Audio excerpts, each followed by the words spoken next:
Alors, quand on a su que les Allemands arrivaient presque à Paris, eh bien, sans penser plus loin, on n'a eu qu'une idée, c'est de fuir.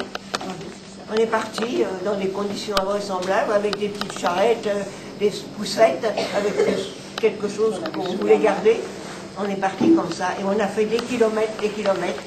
Et alors là, c'était quelque chose d'indescriptible, parce que on avait vraiment, on couchait où on pouvait, dans des granges, oui, par terre. Certains soirs, on couchait par terre. On n'avait presque rien à manger, ce qu'on trouvait de moins en moins. Et ça, au milieu des mitraillages des avions allemands et italiens, parce que les Italiens étaient entrés en guerre les premiers jours de juin, ils étaient mitraillés par des avions à cocarde italienne, je me rappellerai toujours.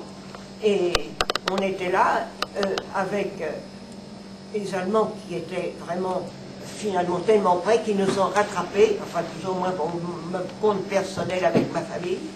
Nous étions à pied, on avions été jusqu'à Pithiviers, depuis la banlieue de Paris, et là, ils nous ont rattrapés.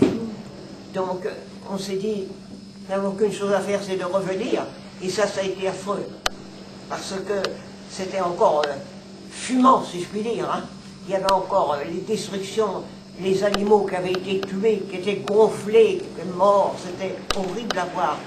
Et les maisons pillées, les champs, parce que l'essence avait manqué.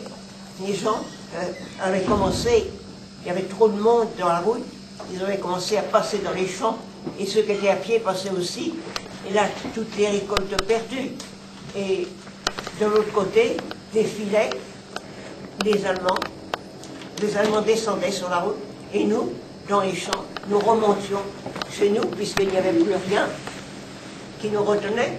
Passer plus loin, ceux qui avaient ont commencé cette chance, eh bien, ils ont été derrière la Loire, et n'ont mis des semaines, sinon des mois à revenir. Tandis que nous sommes revenus assez vite, en 12 jours, et quand nous sommes rentrés, on était vraiment désespérés. Et ça a été que le 22 juin que nous a parlé de l'appel du général de Gaulle. Et depuis ce temps-là, nous avons vécu dans cette espérance. Voilà ce que je peux dire pour l'exode pour moi.